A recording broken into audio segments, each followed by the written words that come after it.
Pelo fim do verão, a notícia do que sucedera na Granja dos Bichos já se espalhara pelo condado.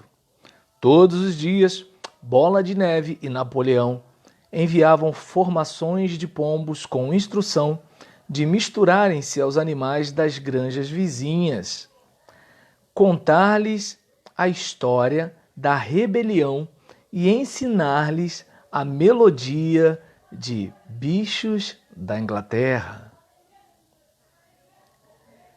Jones passava a maior parte desse tempo na taverna do Leão Vermelho, em Willingdon, queixando-se a quem quisesse ouvi-lo da monstruosa injustiça que sofrera ao ser expulso de sua granja por uma súcia de animais imprestáveis. Os outros granjeiros eram-lhe simpáticos, em princípio, mas inicialmente não lhe deram muita ajuda. No fundo, cada um imaginava secretamente alguma forma de tirar vantagem do infortúnio de Jones. Era uma sorte que os proprietários das duas granjas lindeiras com a dos bichos vivessem em más relações. Uma delas, chamada Foxwood, era uma granja grande, abandonada e antiquada, coberta de mato, com as pastagens cansadas e as sebes mal cuidadas. O dono, o Sr. Pilkington, era um fazendeiro amador, bom sujeito, que passava a maior parte do seu tempo caçando ou pescando, conforme a estação. A outra granja, chamada Pinchfield, era menor e muito bem cuidada. O seu proprietário era o Sr. Frederick, homem rude e sagaz, sempre envolvido em litígios e com a reputação de levar a melhor em paradas muito difíceis. Os dois se hostilizavam tanto que lhes era sumamente difícil chegar a qualquer acordo, mesmo em defesa de seus próprios interesses. Só que ambos estavam muito assustados com a rebelião na Granja dos Bichos e queriam evitar que seus próprios animais tomassem maior conhecimento do assunto. De início, fingiram achar graça na ideia de bichos dirigirem uma granja. O caso todo estaria acabado em coisa de semanas, diziam. Espalharam que os animais da Granja do Solar insistiam em chamá-la Granja do Solar, não admitindo o nome Granja dos Bichos. Estavam lutando entre si e não tardariam a definhar até a morte. Como o tempo passava e os animais evidentemente não morriam, Frederick e Pilkington mudaram de tom e passaram a falar nas terríveis perversidades que estavam ocorrendo na Granja dos Bichos. Foi dito que os animais lá praticavam o canibalismo, torturavam uns aos outros com ferraduras ao rubro e tinham suas fêmeas em comum. Isso era o que adivinha do desrespeito às leis da natureza, diziam Frederick e Pilkington. Entretanto, nunca ninguém acreditou muito nessas histórias. Boatos de um sítio maravilhoso onde acabaram os seres humanos e os bichos tomavam conta dos próprios negócios continuavam a circular de forma vaga e distorcida. E durante todo aquele ano, uma onda de revolta ocorreu na região. Touros que sempre haviam sido mansos, repentinamente enfureceram. As ovelhas passavam as sebes e comiam o trevo. As vacas coiciavam os tarros. Os cavalos da caça à raposa refugavam as cercas, jogando os cavaleiros do outro lado.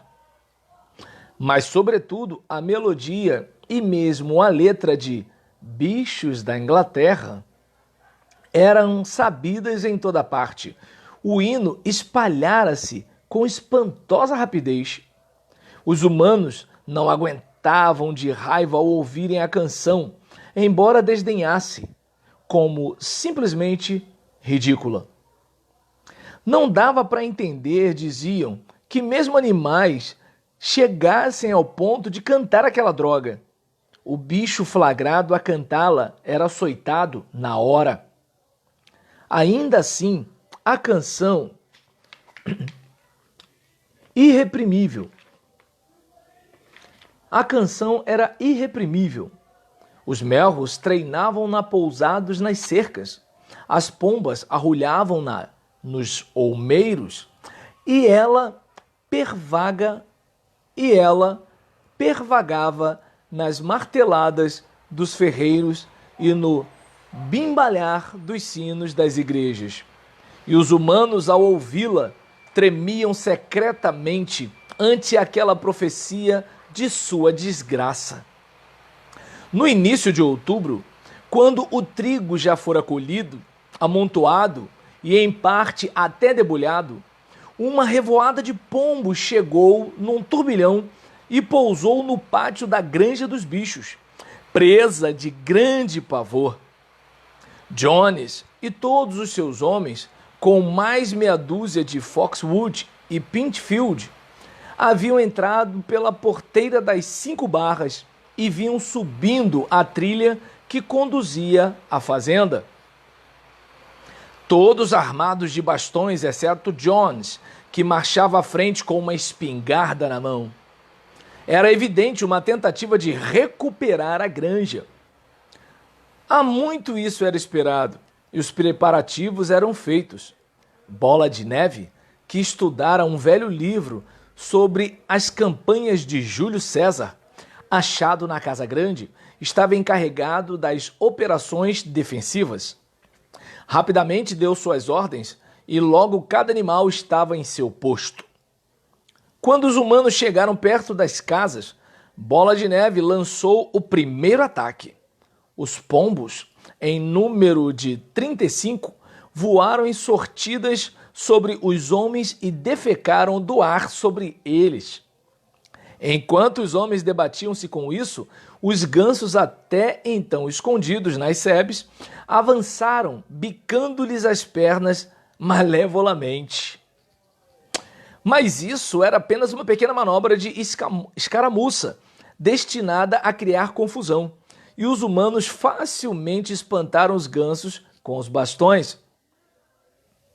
Então, Bola de Neve lançou sua segunda vaga de ataque.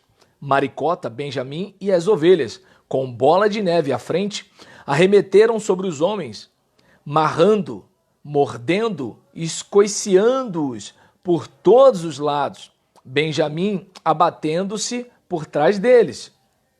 Novamente, porém, os homens com os bastões e os coturnos rústicos foram mais fortes e, de repente, um guincho de Bola de Neve, que era o sinal para bater em retirada, todos os bichos volveram à frente e dispararam para dentro do pátio através do portão.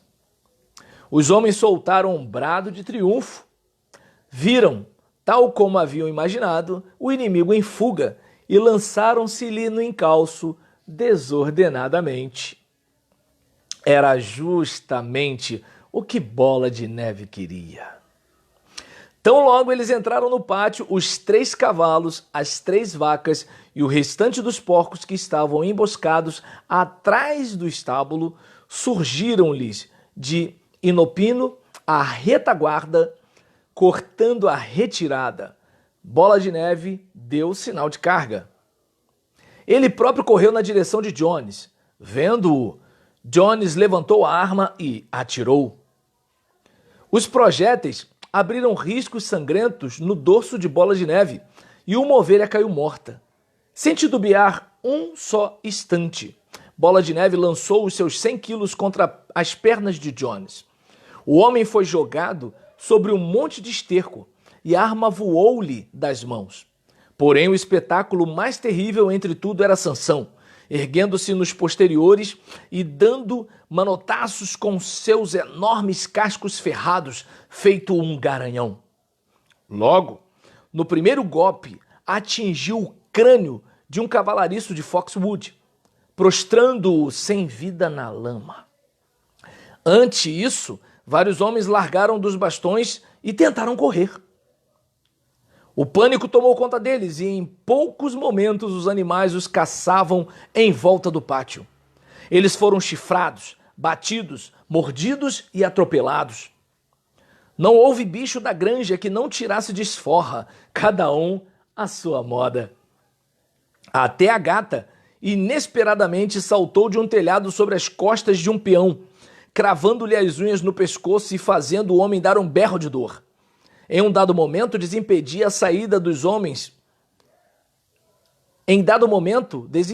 a saída, os homens conseguiram fugir do pátio e correram em vergonhosa retirada pelo mesmo caminho da vinda, com uma multidão de gansos no seu encalço, bicando-lhes as pernas sem piedade. Todos os homens haviam fugido, exceto um. No pátio, Sansão empurrava com a pata o cavalariço que já... Todos os homens haviam fugido, exceto um. No pátio, Sansão empurrava com a pata o cavalariço que jazia de bruços na lama, tentando revirá-lo. Mas o rapaz não se mexia. Está morto, disse Sansão penalizado. Eu não queria fazer isso. Esqueci que estava de ferraduras. Quem acreditará que não fiz isso de propósito? Nada de sentimentalismos, camarada. Nada de sentimentalismos, camarada, gritou Bola de Neve, de cujos ferimentos o sangue corria. Guerra é guerra. Humano bom é humano morto. Eu não desejo tirar a vida de quem quer que seja, nem mesmo de um ser humano, repetiu Sansão com os olhos cheios de lágrimas. Onde está Mimosa? Perguntou alguém. Mimosa realmente havia desaparecido. Por momentos, houve grande alarma. Temeu-se que os homens a tivessem ferido ou mesmo levado com eles. Por fim, foi encontrada em sua própria baia, com a cabeça escondida no feno da manjedoura.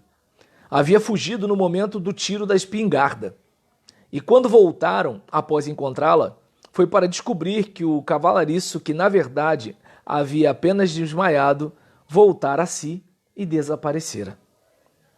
Os bichos, então, tornaram a reunir-se, presas de grande entusiasmo, cada qual narrando suas façanhas na batalha com a voz mais alta que conseguia.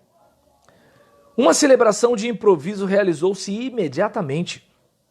A bandeira foi hasteada e cantou-se Bichos da Inglaterra. Muitas vezes.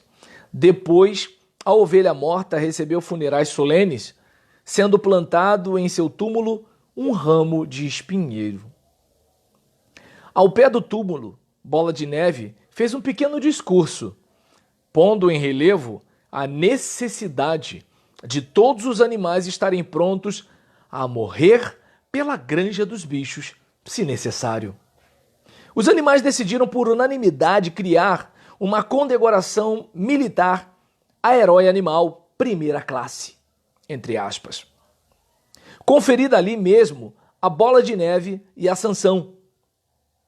Consistia numa medalha de bronze. Era, na realidade, bronze dos arreios achados no galpão de ferramentas, para ser usada nos domingos e feriados.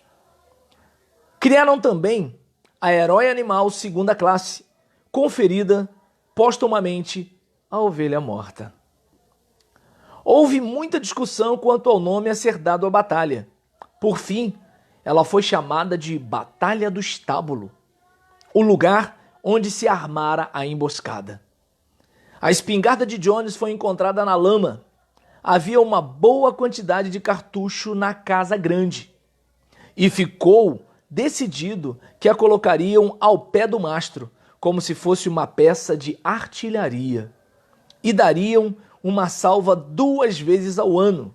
Uma no dia 12 de outubro, aniversário da Batalha do Estábulo, e outra no dia 24 de junho, aniversário da rebelião.